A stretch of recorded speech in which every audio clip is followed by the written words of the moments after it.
Wait. Before you scroll away, let me tell you something strange. Albert Einstein failed at many things before the world called him a genius. Some of the smartest people in history were once called slow, average, even not smart enough. So here is my question for you. What if genius is not something you are born with? What if genius is something you can build? Today, I'm going to show you exactly how the greatest thinkers in history trained their minds. Not magic. Not luck. Just a different way of thinking. And by the end of this video, you will know exactly how to start thinking like a genius, starting today. So don't go anywhere. Because what I'm about to share could change the way your mind works forever. Let's begin. Here is something most people never realize. You were not born with a fixed brain. From a young age, many of us were told, you are either smart, or you are not. Some people are naturally gifted. Some people are just average. And slowly, without even noticing, we believed it. This belief becomes dangerous. Because once you believe you are just average, you stop trying to think deeply. You stop asking questions. You stop challenging your own ideas. You settle. Quietly. Comfortably. For less than you are capable of. But here is the hidden truth. Genius is not a fixed trait, sitting inside a lucky few people. Genius is a pattern of thinking. A pattern that can be learned. Practiced. Repeated. Just like a skill. The real problem is not that you lack intelligence. The real problem is, nobody taught you how to think. They taught you facts. They taught you formulas. They taught you dates and definitions. But nobody sat you down and said, here is how the greatest minds actually process the world. That gap, that missing piece, is exactly what we are going to fill today. But first, let's understand why so many smart, capable people never reach their full thinking potential. Let's go a little deeper into this. Why do so many capable people never unlock their full thinking power? Reason number 1, fear of being wrong. From school, we were trained to fear mistakes. Red marks on our test papers. Laughing classmates. Disappointed teachers. So our brain learned a lesson, early and deep. Being wrong is dangerous. Avoid it at all costs. But here is the problem. Genius thinking requires being wrong, often, before being right. Every great idea in history came after many failed attempts. If you fear mistakes, you will never take the mental risks that create breakthrough ideas. Reason number 2, shallow thinking habits. Most of us think in quick, surface-level reactions. We see a problem, we grab the first answer that comes to mind, and we move on. We rarely stop to ask, but why is this true? What if the opposite is true? What am I missing? This quick, shallow thinking feels efficient. But it blocks deep, original thought. Reason number 3, mental noise. Our minds today are constantly interrupted. Notifications. Messages. Videos. Noise. Deep thinking needs quiet space. Uninterrupted time. But most people never give their brain that space. So their best ideas never get the chance to form. Reason number 4, comparing instead of creating. Many of us spend more time comparing ourselves to others than actually building our own ideas. He is smarter than me. She thinks faster than me. This comparison drains energy that could be used for actual thinking and creating. Understanding these reasons is powerful. Because now you know, struggling to think deeply is not a personal flaw. It is simply a set of habits. And habits can be changed. Let me show you exactly how this plays out, through a story. Meet Rohan. Rohan was always considered an average student. Not the topper. Not the weakest. Just average.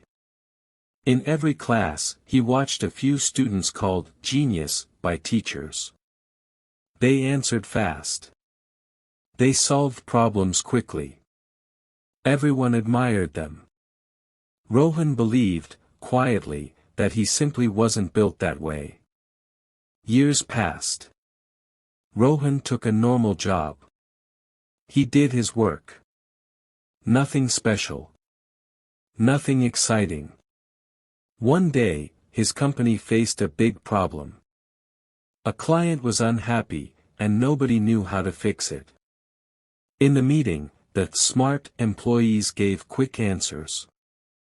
Fast solutions. But none of them worked. Rohan stayed quiet. He didn't rush. Instead, he asked himself a strange question. What if the problem we are solving is not the real problem? He spent an evening, alone, no phone, no distractions, just thinking. Writing down ideas. Crossing them out. Asking why again and again. The next day, Rohan suggested something different. Something nobody else had considered. It worked. His manager looked at him and said, "Rohan, that was genius thinking." Rohan smiled, quietly surprised. He realized something important that day. He wasn't naturally the fastest thinker in the room. But he had learned to think deeply. Slowly. Carefully. Without fear of being wrong. And that made all the difference. Does this story feel familiar to you? Maybe you've also believed you're just average, while secretly wondering what would happen if you truly tried. Rohan's story shows something powerful. Genius thinking isn't about speed. It's about depth. But what happens if we never build this skill? What is the real cost of staying in shallow, average thinking forever? Let's talk about that next. Let's be honest with each other for a moment. If you never train your mind to think deeply, you don't just lose genius ideas. You lose something much bigger. You lose the ability to solve your own problems creatively. You lose confidence in your own thinking, so you constantly look to others for answers. You settle for surface-level solutions, even when better ones are hiding just beneath the surface. Think about this. Every time a problem appears in your life, at work, at home, in relationships, and you react with the very first idea that comes to mind. You are choosing speed over depth. And speed often leads to average results. Here is something even more painful. Many people carry brilliant ideas inside them for years. Ideas about a business. A solution. A creative project. But they never sit with those ideas long enough to develop them. They dismiss their own thoughts too quickly. That's probably a silly idea. Someone smarter has already thought of this. And so, brilliant, original thinking dies quietly inside people who never gave it a chance. There's also an emotional cost. The quiet frustration of feeling like you're capable of more, but never accessing it. The tiredness of always following someone else's ideas, instead of trusting your own mind. The disappointment of watching opportunities pass by, because you reacted instead of truly thinking. This cost builds up slowly, across years. Until one day, you look back and wonder. What could I have created, if I had trained my mind differently? But here is the good news. This can change. And it can change faster than you expect. Let's look at how truly great thinkers actually approach their minds, differently from everyone else. Let's study how genius-level thinkers actually operate. Because their secret is simpler than you imagine. First, they ask better questions. Most people ask, how do I solve this problem? Genius thinkers ask, is this even the right problem to solve? They dig deeper before jumping to answers. They question the question itself. Second, they slow down before speeding up. While others rush toward quick answers, deep thinkers pause. They sit with confusion. They allow uncertainty. They resist the urge to grab the first idea. This pause, this uncomfortable silence, is exactly where original ideas are born. Third, they connect unrelated ideas. Many breakthrough ideas in history came from connecting two completely different fields. A thinker studying nature applies an idea to business. A thinker studying music applies rhythm to writing. Genius thinking often lives in these unusual connections, not in narrow, single-subject thinking. Fourth, they protect quiet, focused time. Great thinkers guard their thinking time like a precious resource. They remove distractions. They sit alone with a notebook.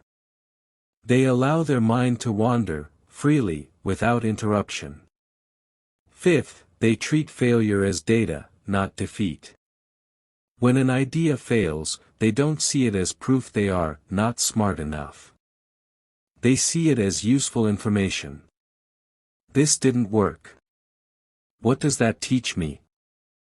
This mindset keeps them experimenting, again and again, without giving up. Sixth, they write down their thoughts. Many of history's greatest minds kept notebooks. Writing forces clarity. It turns foggy thoughts into clear, workable ideas. Now, let's turn all of this into real, practical action. Steps you can start using today. Alright. Let's build your genius thinking, step by step, starting right now. Step 1, ask, why, 5 times. Whenever you face a problem, don't stop at the first answer. Ask, why, again. And again. 5 times. Each why takes you closer to the real, root cause, instead of just the surface issue. Step 2, sit in silence for 10 minutes daily. No phone. No music. No distractions. Just sit, and let your mind think freely. At first, it feels uncomfortable. Your brain wants noise. But slowly, this silence becomes your most creative space. Step 3, keep a thought notebook. Every day, write down at least 3 thoughts, ideas, or questions. They don't need to be perfect. They don't need to make sense immediately. Just write. Your brain will start noticing more, simply because you are paying attention. Step 4, question your first answer. Whenever you have a quick solution to a problem, pause. Ask yourself, is this really the best answer, or just the fastest one? This single pause trains your brain to think deeper, automatically, over time. Step 5, read outside your usual topics. If you always read about business, try reading about nature, art, or history. New fields bring new patterns, and those patterns often connect in surprising, powerful ways. Step 6, explain your ideas simply. Try explaining any idea you have, in the simplest possible words, like you're teaching a child. If you can simplify it, you truly understand it. If you can't, you found a gap in your own thinking. Step 7. Treat every mistake as a lesson. When something goes wrong, instead of saying, "I'm not smart enough," say, "What did this teach me?" This single shift in language changes how your brain processes failure completely. Step 8. Give your best problems your best time. Don't think about important problems when you're tired, distracted, or rushed. Give your hardest thinking to your freshest hours, usually early in the day, for most people. These steps are simple. Almost too simple to seem powerful. But remember, genius thinking is not one giant leap. It is many small, consistent habits, repeated daily. I want you to really think about something. Every person history calls a genius today was once simply a person who kept thinking, even when it was hard. Even when they failed. Even when others doubted them. Genius is not a title given at birth. Genius is built, quietly, in ordinary moments, a notebook here, 10 minutes of silence there, one more, why, question asked. You don't need permission to start thinking deeply. You don't need a special certificate that says, you're allowed to be brilliant. You simply need to start. Imagine, 1 month from now, having practiced these steps daily. Imagine noticing yourself asking better questions, naturally. Imagine catching yourself pausing, instead of rushing to the first shallow answer. Small changes like this, quietly compound. Just like small drops of water, slowly filling an entire glass. You already have the raw material for genius thinking, inside you, right now. What's been missing is not intelligence. It's been practice. Direction. And the belief that you're capable of thinking deeply. Today, that belief starts changing. The moment this video ends, take just one small action. Open a notebook. Write one honest question about your life, your work, or your dreams. That one small action is where genius thinking quietly begins. Let's take a moment and look back at everything we covered. You learned that genius is not something fixed at birth, it is a pattern of thinking, one that can be built, step by step. You saw yourself, perhaps, in Rohan's story, the quiet person who was never called smart, but who discovered the power of deep, patient thinking. You understood the real cost of shallow thinking, how brilliant ideas quietly die inside people who never gave them enough time or trust. And now, you know exactly what deep thinkers do differently, and you have clear, simple steps to build this same mindset for yourself. Remember this. You do not need to be the fastest thinker in the room. You simply need to be the thinker who goes deeper, who asks one more question, who protects quiet space for real thought, who treats failure as fuel, not proof of weakness. So here is my question for you, right now. Will you close this video and forget everything we discussed? Or will you pick up a notebook today, and ask yourself just one honest question? I believe you already know the answer. Because somewhere inside you, there is a mind capable of deep, original, powerful thinking. It has simply been waiting, for permission, and for practice. Today, give it both.